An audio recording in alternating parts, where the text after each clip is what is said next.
sometimes it's rough, and it takes all that you've got, but he's been here, just waiting for you to knock, to take his hand, and plant your feet on the rock. I want to live my life on the rock. I want to live my life on the rock.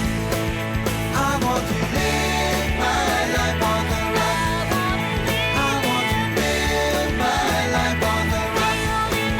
I want to live my life on the rock. I want to live my life on the rock.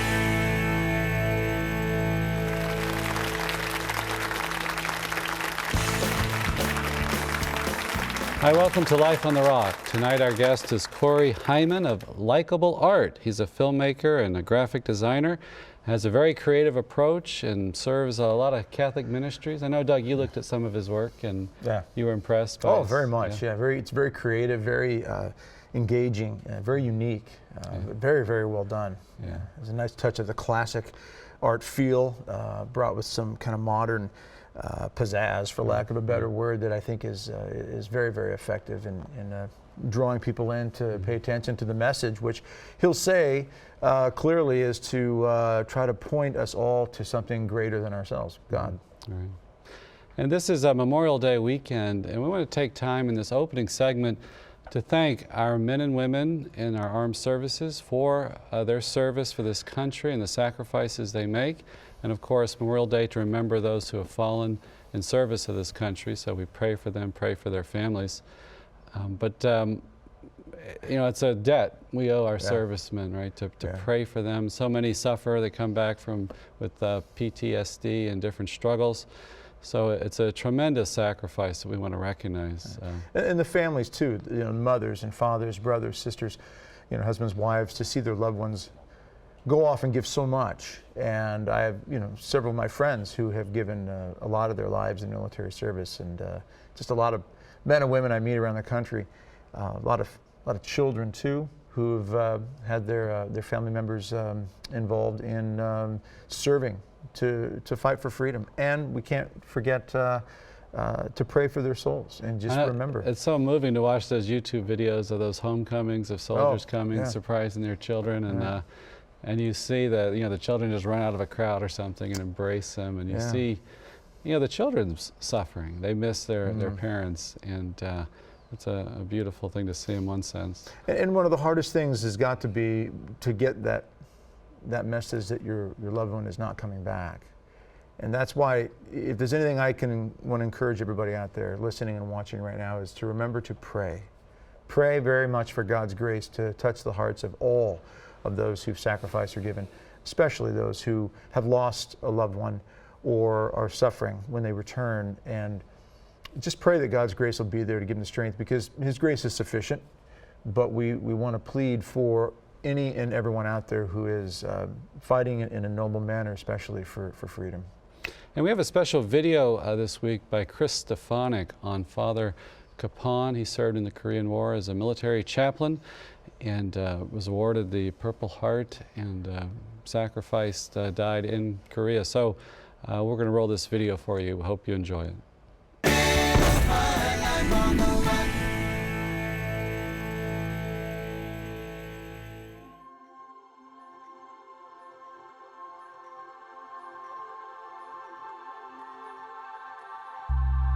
Korean War is one of the darkest conflicts in human history. Millions of people lost their lives in a 3-year span. When the fighting stopped in 1953, a group of U.S. soldiers emerged from the darkness of a prisoner of war camp, bearing an almost 4-foot-high crucifix. It was carved out of firewood with a crown of thorns woven from radio wire. A Jewish POW made it in honor of the Catholic chaplain that men of every faith loved, Father Emil Capon. Father Capon grew up in rural Kansas, and he was baptized at the parish his parents were married in, eventually became pastor there, but he felt like God was calling him to the front lines. He became a military chaplain, entered the Korean War. He was known for his intense devotion to the soldiers who he called my boys, and they loved him for it. He put thousands of miles on his Jeep to bring the presence of Christ in the Eucharist to the front lines. He'd often celebrate Mass for them on the hood of his Jeep. On November 2nd, 1950, a battle broke out.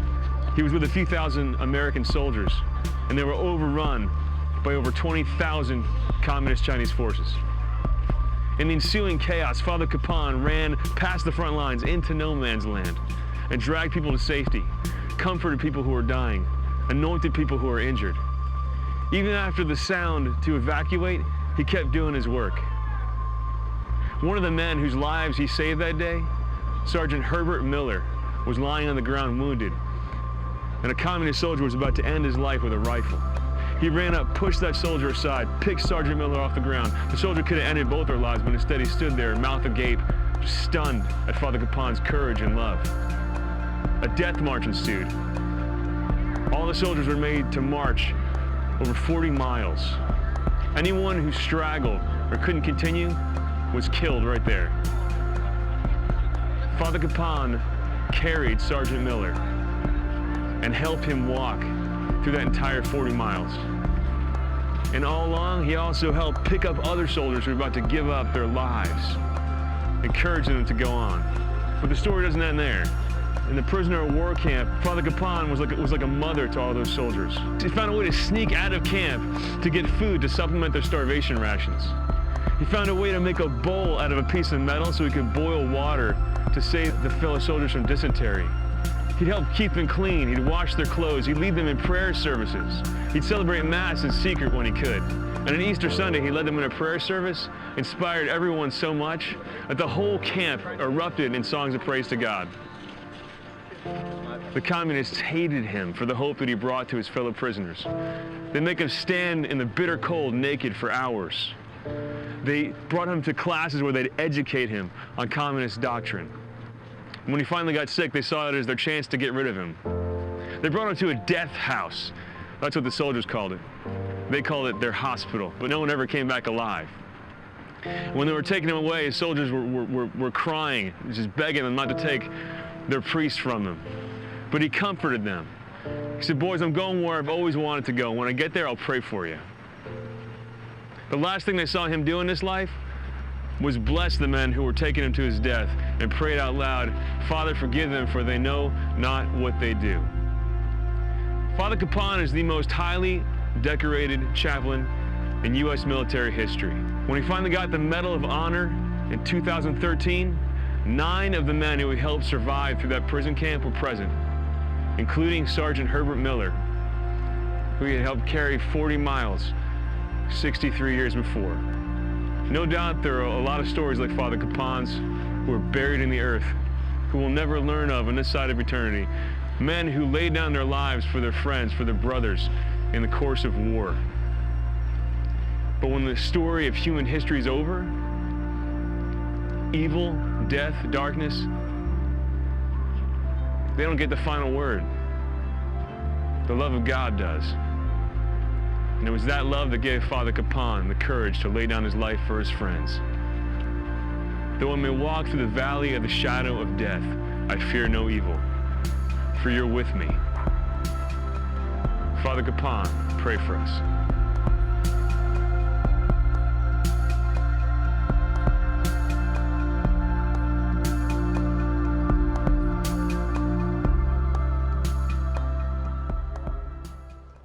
That's a powerful video by Chris, and you have a quote by Bishop Sheen? Yeah, Venerable Archbishop Fulton Sheen said, in speaking about the seriousness of laying one's life down in battle, is that there's a greater tragedy than death itself, and that is the victory of evil.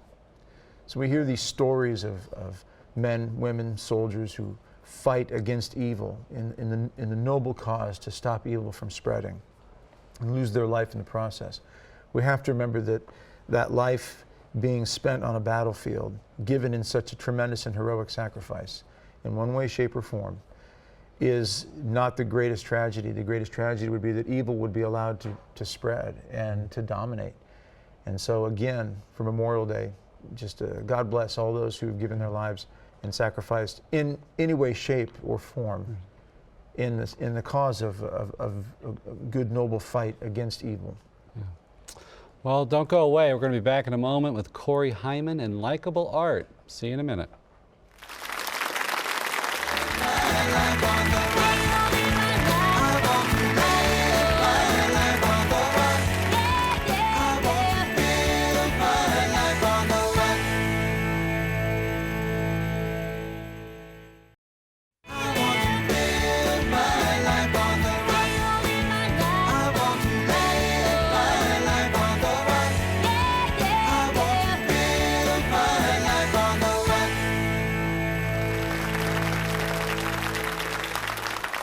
And welcome back to Life on the Rock. I'm Doug Barry, along with Father Mark. We are the Rock House compadres.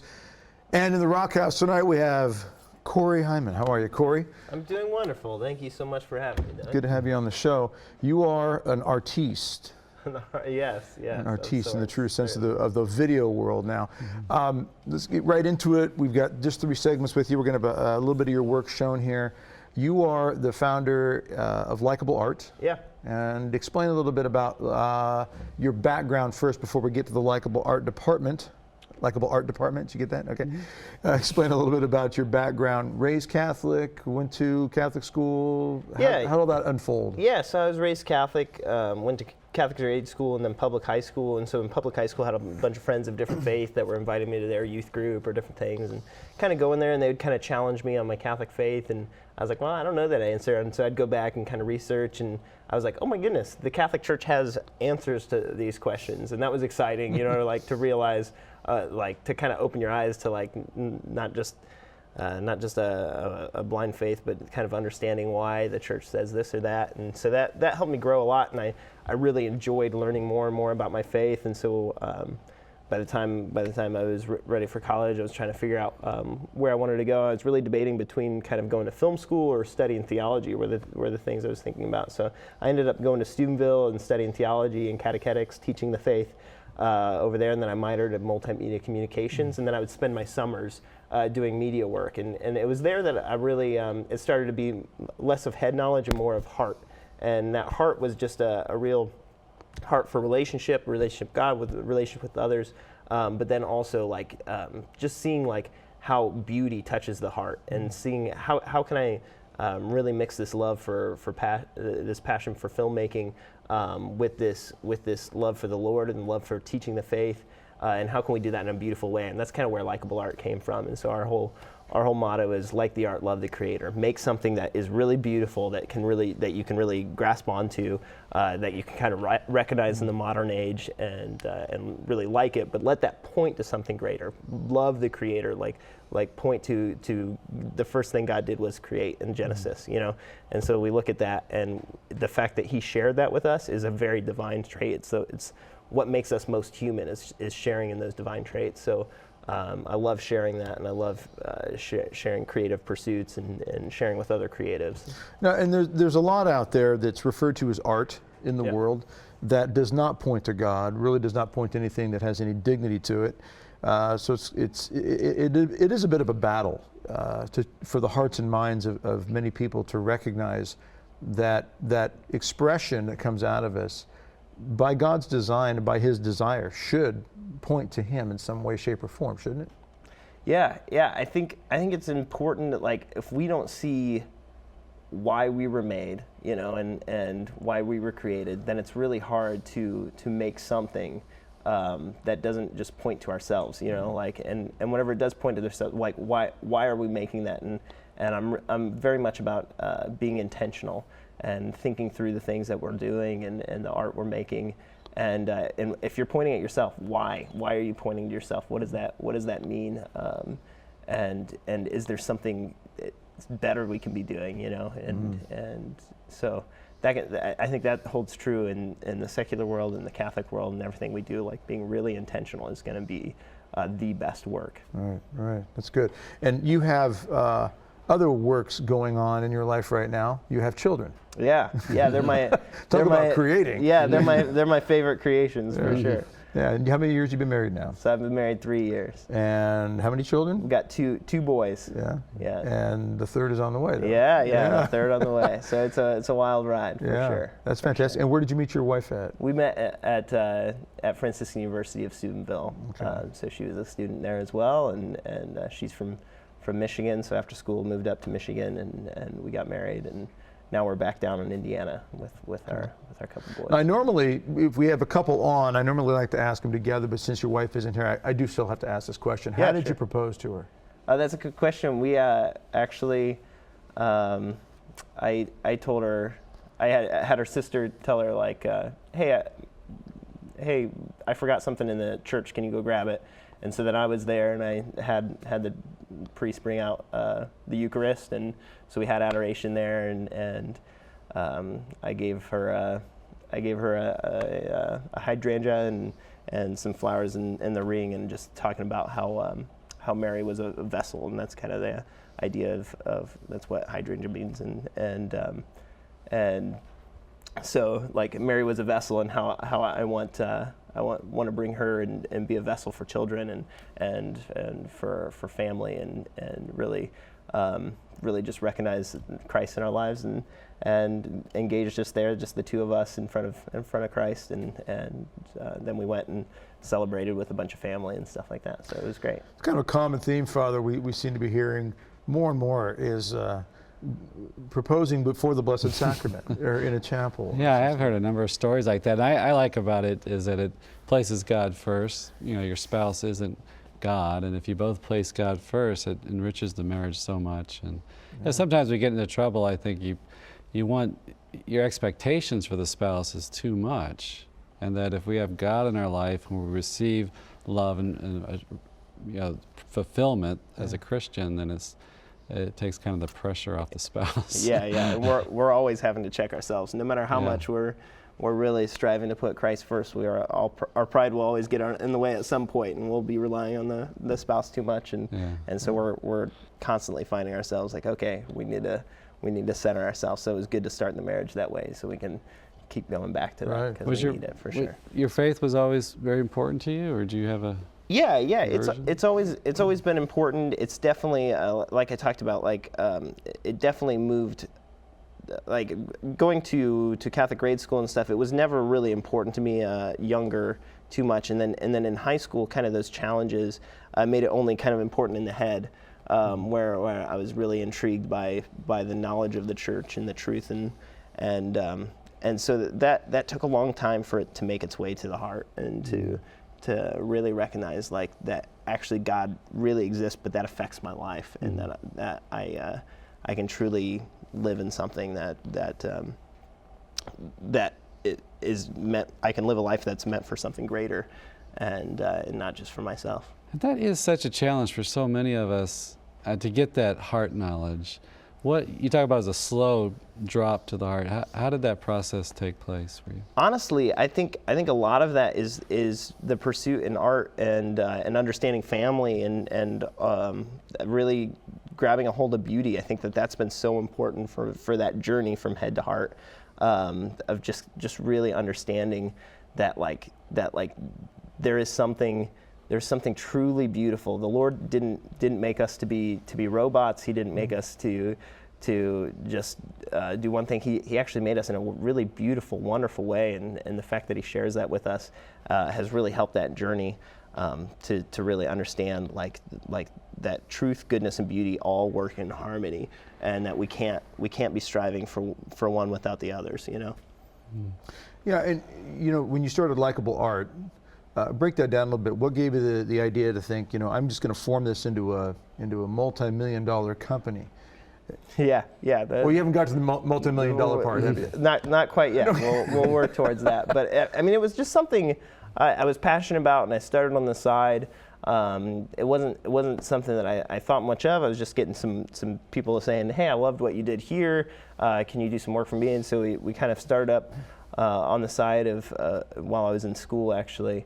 And then that kind of snowballed, and it just grew into something that I could do full time, and then slowly but surely that I could raise a family with, and so it's just each step of the way it's grown just enough that I could continue to do it. And so now we've really changed our mindset to like whenever you just start something in school, like it's a very short-term mindset, but we've really shifted in these last two of what's our long-term, what are we striving for in these next 10 years, 20 years, you know, and like kind of setting out like those kind of goals of not just these, what are we doing these next 3 months, but how can we really help the larger church and creatives in general to really change the mindset of creating and not separating beauty from truth, and really linking those together and making things that are actually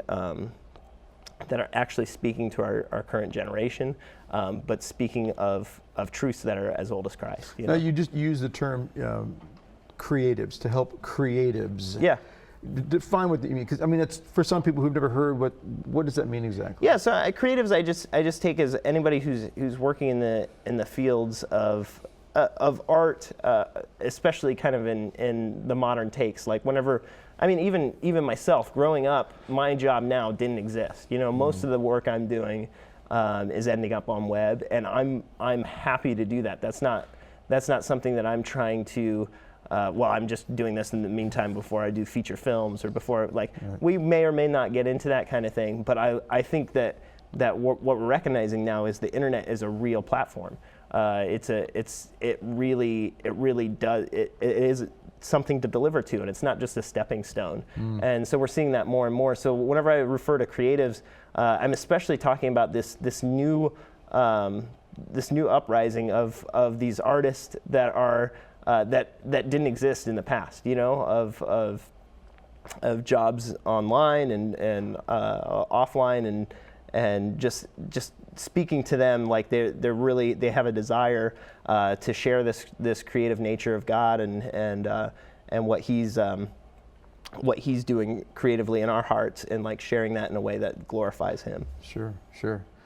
And I have to say that the different companies and different people and different ministries that you've worked with, who are some of them? Yeah, so we've worked with big and small. Well, we have had a few things on EWTN, but from Life Teen to the USCCB to smaller organizations. Outside the Box is a studio out of Chicago, and Soulcore is a ministry that we just got done with. So I love taking the really good things that these bigger organizations and ministries are doing, and then linking that, like teaching that to these smaller organizations, so they can really grow and flourish, and then also taking that passion and that new desire for new evangelization that these newer ministries have, and like taking that to the larger organizations, and trying to shift both focuses so we're all moving in the same direction in different ways. But I love that aspect of working with the big and the small. All right. And what's your website?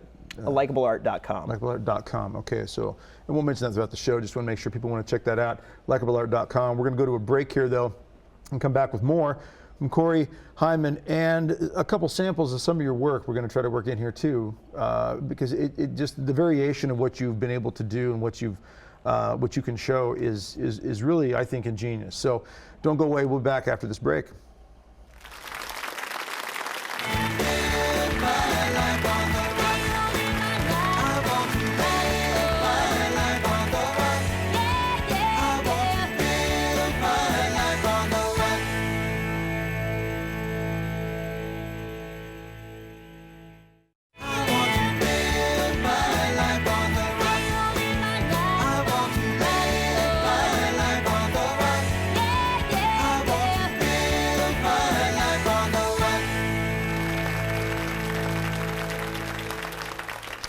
Welcome back to Life on the Rock. I'm Doug Barry, along with Father Mark, the Rock House compadres, here with you in the Rock House. And with us tonight, we have Cory Heiman. Cory, we have had many efforts out there. Much has been made about video clips and people grabbing their cell phones and just shooting this and that and the other thing.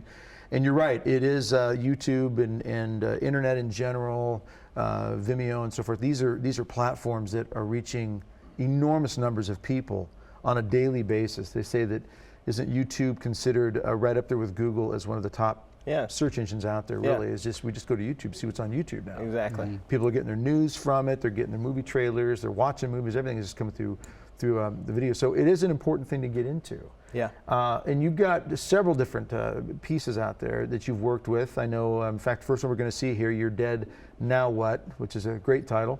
Bob Rice, who's been on the show. Yeah. He wrote the script for this. Yeah. So this was for VCAT series, a video catechism. Right. That they were doing, and we were working with Outside the Box and VCAT to put this together, and so Bob was writing the script, and so kind of collaborating between all of us. And I had this idea for years of playing. I love stop animation. I love very creative approaches to filmmaking and playing around with new approaches, and this is an idea that I'd never seen before, but I had this idea of, like, what if we took a piece of glass and we kind of drew on it and did some stop animation with a live character. So rather than a stop animation where traditionally where you'd just draw, what if we drew pictures on top of people and could play with that image, and what could we do with that idea? And so that's something I had, I'm always taking notes of ideas and stuff like that, and that's something I had in my back pocket for probably 3 or 4 years before this script came along. And so I saw this script and I said, oh, this might work perfectly for this idea I've had for a long time. And so I pitched it to them, and they're like, yeah, that sounds great. Let's run with that. And so called in my sister-in-law, and she's an artist, and so she did all the drawings, and so we got a couple of actors in there, including my son, who was probably 3 months at the time so his first little acting gig. So it was a lot of fun, and it was just a lighthearted piece about a very serious topic, and really breaking open the 4 last things, especially breaking open Purgatory, which I think isn't explained that well very often. And I think Bob did a great job of really laying into what is Purgatory, why do we care, and what we're doing here on Earth about Purgatory. So. Yeah, it's very well done and very simple and to the point. So everybody check this out. You're going to enjoy this. You're dead, now what?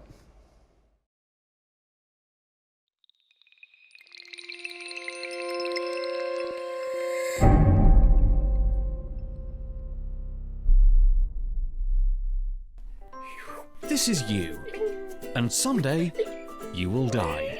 People will cry and talk about how much they miss you, but the real question is, what happens to you? Assuming you die before Christ comes again, your body will remain on earth and your soul will go straight to Jesus. This is called particular judgment. From here, your soul goes to one of 2 places: heaven, where Jesus is, or hell, where Jesus isn't.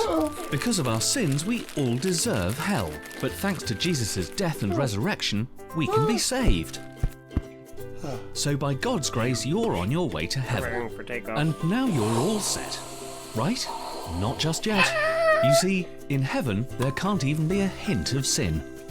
Some people do go straight to heaven, and those are the ones the church officially proclaims as saints. That doesn't mean that they were perfect. It means they let God's grace perfect them.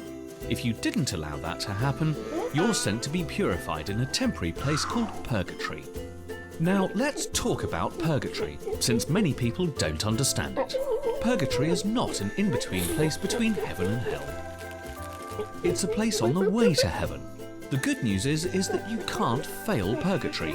If you find yourself there, you're on your way to heaven. It's also not a place of punishment, or at least not like the punishment of hell. It's a place of God's mercy, where you can be purified of your sin so you can enter the perfect presence of God. It's not pleasant, but getting rid of sin never is. Welcome back, and look how clean you are. Your soul is on its way to heaven. But you're not done yet. What about your body? Someday Jesus Christ will come again in glory to the earth. When that happens, the dead will rise. No, not like a zombie. In a glorified body.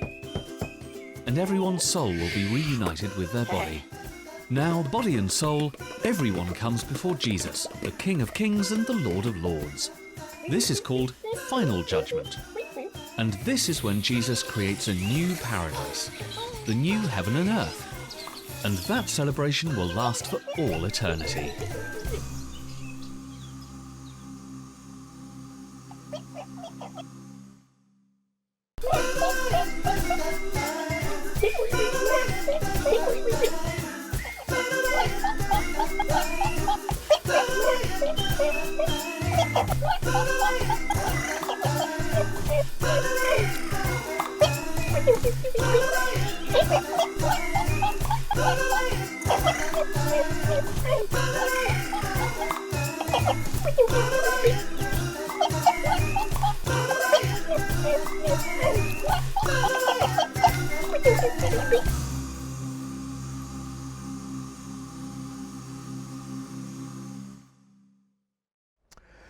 Wow, incredible. So how long did this take? That was some late nights. That's a good question. So, I mean, we started out, I mean, I came up with the idea, I went through the script, and then we kind of edit the script to kind of go along with this idea and play around with different visuals and stuff. And then we storyboard out the whole thing, where we kind of go through our pictures and what it's going to look like. And I sit down with the artist, with Danielle, and walk through what it's going to look like. Then we take a big sheet of glass and set it up and do a little studio piece, and it took probably 3 days or so to shoot that, and then plus editing time. So I mean, some longer days. Just the scene with the helmet, where the helmet goes on the head. I mean, it is very creative. Yeah. But it also covers a very important subject matter, because there's a real crisis of people not fully appreciating or understanding the fact that we are going to die. We are going to stand before God and be judged, and we will ultimately end up in heaven or hell, the 4 last things. Yeah. And the purgatory aspect of it, eschatology, as the church refers to as the final things, study of the final things. This is a key part that has always been appreciated very much by Catholic teaching, that these souls are going through this wonderful purification process to prepare them for the great glory of heaven. And it's a very misunderstood teaching. But you did a great job throwing all this in with the animation of it all. And your son was in there. That was fantastic. And it did look like they probably had a lot of late nights. And you've got a behind-the-scenes video of this particular piece that you shot. Yeah. So we were showing off what was going on, and you didn't have the beard back then, because you had the beard in the video. That's true. I had you kind of run out of actors after a while, especially whenever you're shooting at 11 o'clock, midnight, and such. So you got to play God. I managed to step in. Yeah, exactly.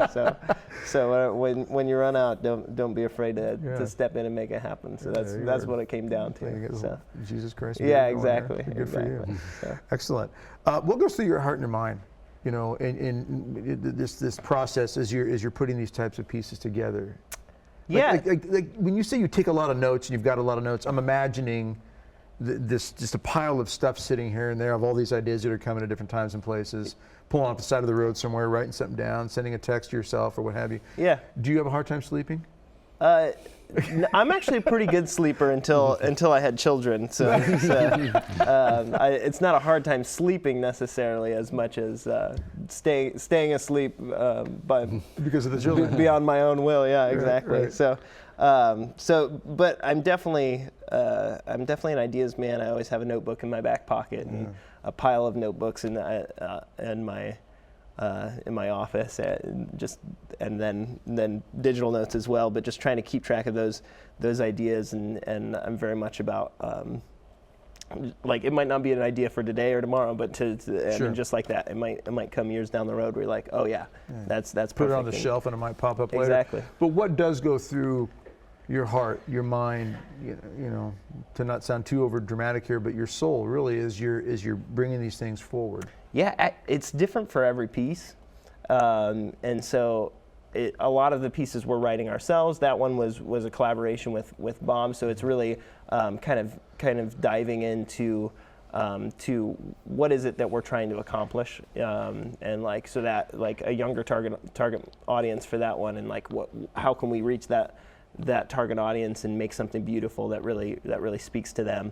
And then other projects we're writing ourselves, and we're just wrapping up one for the Steubenville conferences this summer, and the idea is before this talk where they break open kind of what the devil is doing and how to avoid the devil. And so they said, hey, we want to open this talk with a video, and so I kind of pitched this idea of what if the devil had 1 minute of the conference, what would he say? And pitching that, I didn't think much of it, and then I have to make this video and take kind of weeks to really get into the mindset of the devil. That was a very different process than other videos, and like just having to stop and walk away and listen to some worship music and get out of that mindset, and so it really reminded me of like a very condensed version of writing screw tape letters or something like that. That's funny you mentioned that, because I was thinking about that when you said that. C.S. Lewis actually reached a point when he said he had to get away from it, because playing the part of screw tape and the conversation with Wormwood started to get to him internally a little bit. Yeah, and that's exactly right. So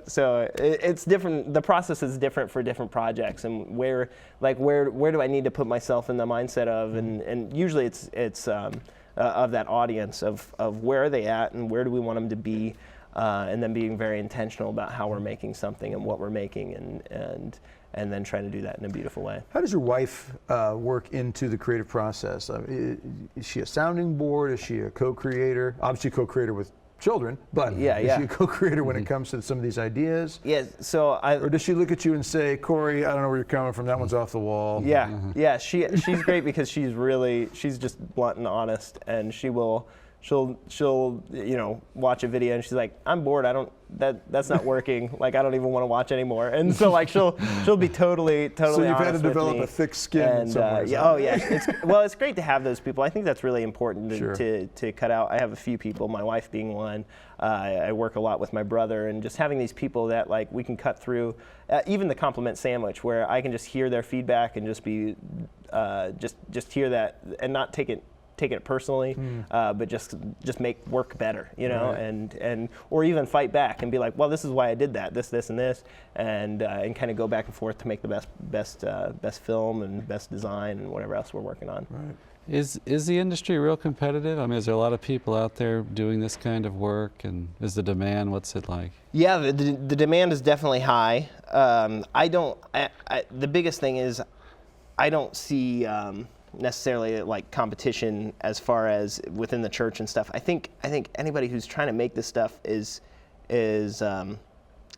should be supported. And so I'm all about like, if somebody comes to me, I'm like, here are the 4 or 5 other people doing this.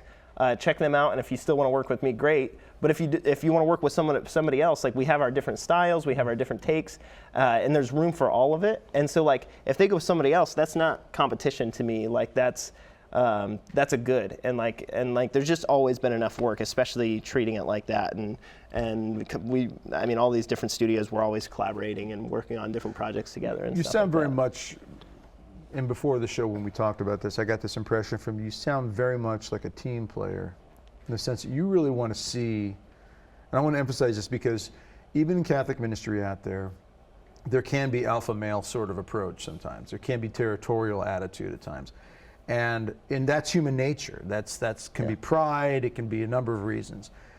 But you seem to be very, very focused on the hope to unite and really bring different ministries at different levels, but also just say, we're on this team together to try to help get souls to heaven and try to get ourselves there too, cooperate with God's grace.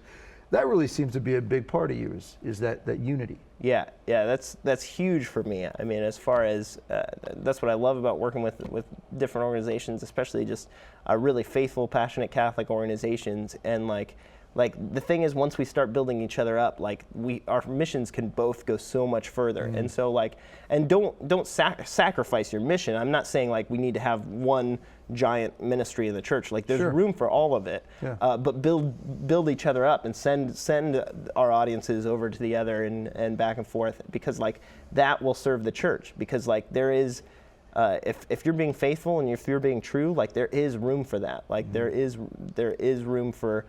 Even in my work, there's room for working directly with these Catholic organizations and stuff, and then there's room for like creatives to be going into Hollywood and making secular. There's room for both of those. We need faithful people engulfing ourselves in this world of media and. Yeah, it's not only one approach or one effort that's going to win the battle for souls. And a great analogy has always been. Any military movement has to have many, many components that must work together in order for the operation to achieve success. You think of Normandy, here we are Memorial Day weekend, thinking about fallen soldiers and people who've given their lives for our nation and for freedom. And you think of one of the greatest, in terms of size, was Operation Overlord, June 6, 1944. The beaches in Normandy, you had close to 5,000-6,000 ships. Yeah. But before that, you had years of preparation. You had French resistance. You had allies, Canada, Australia, France, you name it, all put together in order to cooperate to get this done. But not one alone could do it. Yeah. Not the guys that hit the beach, not the airborne behind the lines, not communications, not intelligence. It had to be a joint effort for everything. That's kind of what I see you describing. Yeah, a body of all eyes is worthless. We need the eyes, we need the ears, we need the nose, we need the mouth. So. Be a funny looking body too, if it's all eyes. Yeah, okay, exactly. We're going to go to a break and come back on that interesting thought with one more segment with Cory Heiman. Don't go away, back after this. Live my life on the right. I want to live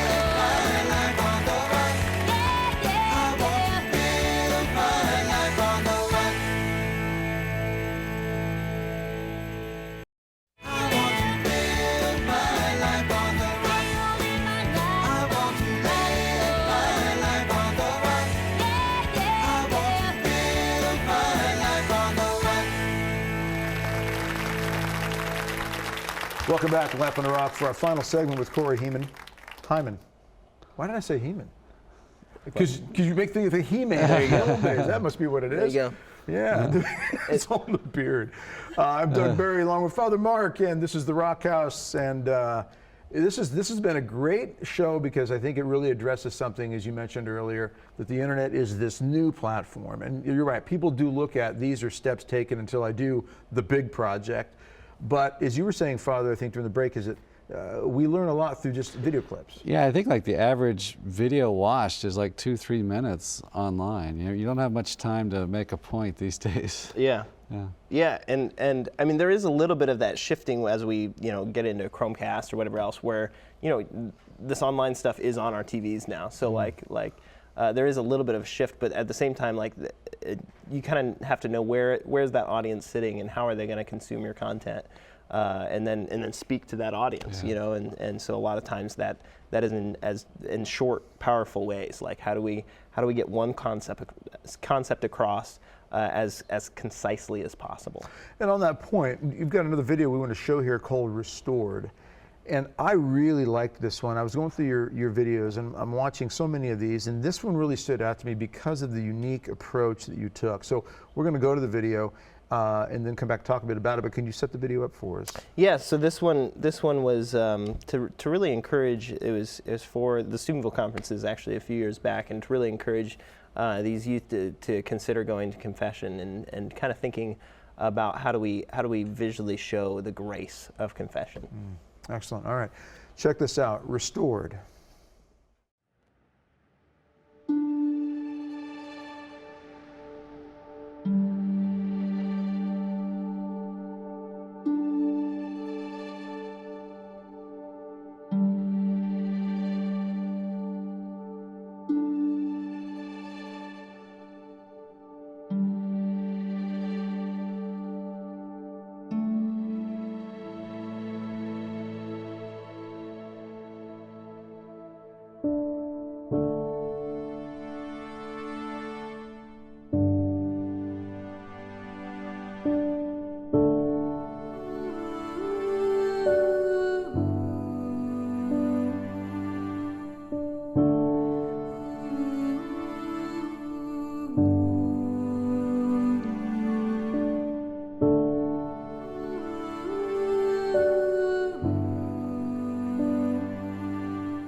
Incredible. Again, I use the word as I did on the first video because it is such a unique approach to show inside the pupil of her eye the different behaviors that have been destructive in her life. And that is an incredibly relatable way. Like you said, Father, we've only got a couple of minutes to really reach people oftentimes these days. And that is a very concise approach. Can you give us any insight as to where you came up with the idea of the eyeball? Well, it turns out I'm a pretty big sinner. And so that kind of gave me a little bit of insight. Yeah, we read that in your bio. Yeah. So I've made my way around sin for a little bit and trying to think about what is going on in the soul, you know, whenever we're steeped in sin, you know, and like how do we visually show that, and how do we bring what's going on in the inside to the outside? And so I just really wanted to take this simple approach of this girl that's going on that path, you know, and what do we do to turn that path around? And then the first step is confession, you know, and really seeking that forgiveness, and you know, that's not the end of the story, but it's the start, you know, and so it gets us going on that journey, and that full forgiveness can really help that soul and to share that in a way that's engaging is really our intent. Well, you think about one of the greatest weapons that the enemy has. I know, Father, we've talked about this so many times in different ways in the show over the years. Is one of the greatest weapons that the enemy has is discouragement, despair, and a lack of hope. To just keep us in a position of thinking that God's mercy isn't there. Yeah, I think that's a great fruit of confession. God gives us grace to overcome sin. I think restores our hope. And what's interesting about your work too is to focus on one concept. Talk about that part of the process, not to complicate it too much, but to focus on one thing. Yeah, I think ideas are powerful, and even more powerful is the execution of those ideas. And so to have, I'm always trying to find what's that hook of the idea? Like, what's the thing to bring you back, to really, to want to watch that again, to want to share it, to, you know, like, what is that idea? What is that hook? And so, and I think even in both of those, like, so you kind of find that hook, and then you find what is engaging, and how does that tie into the story I'm trying to tell, and like really think about, you even in a 1.5 video, you got to have that story arc, you know, and so what is that story arc, and how do we play with that, and how do we share that? And does the hook just come in a flash of brilliance or inspiration, or in a very, very slow flash, I would say. Like you try different things. So yeah, and it like I said, it's different. It'll come really fast for one, you know. Like, it's nice that like the first video we showed, like I said, I had that idea for years, and so it was like, let's do it. And so like the execution was the really difficult part. But for the second one, like, this was something like we'd like really playing with confession and playing with different ideas, and that was probably a third or fourth idea that we had where we, okay, look, what if we went in this direction and trying this or that, but then you kind of find that idea and you really quest for it, and you really try to execute that as professionally and as well and as beautifully as possible. Okay, we just a minute and a half or so left. Likableart.com. Yeah. Likableart.com is the website. We want to have everybody check that out. In 30 seconds, can you tell us what the future is, the hopes of the future for you? Yeah, so we're working with some great organizations, working on some great productions and stuff, and then we're also working on really providing a place for creatives, for other artists working in and outside the church, just trying to be faithful creatives. Like, how do we do that? How do we critique each other's work without tearing each other down? And so we're really we're just starting that process, and we're trying to put together a podcast to bring the best creatives in to really share how do we best do that. And so we're putting together those resources now, and so walking that line of creating and also sharing what we're trying to do, and sharing that mission statement beyond just ourselves. Cory, it sounds excellent, and just very impressed with your work. Keep that up. Keep us informed. We'd love to get some of your stuff up on the show. Wonderful. And find out what you're doing down the road. Wonderful. So, thank you guys so much for having me. You bet. Keep up you guys the have awesome a great work. one. Yes, the pleasure's mine. And Father, as only you can take us out. May our Heavenly Father shine His face upon you. May He give you His peace. And may Almighty God bless you, the Father and Son and the Holy Spirit. We'll see you next week on Life on the Rock. Thank you so much.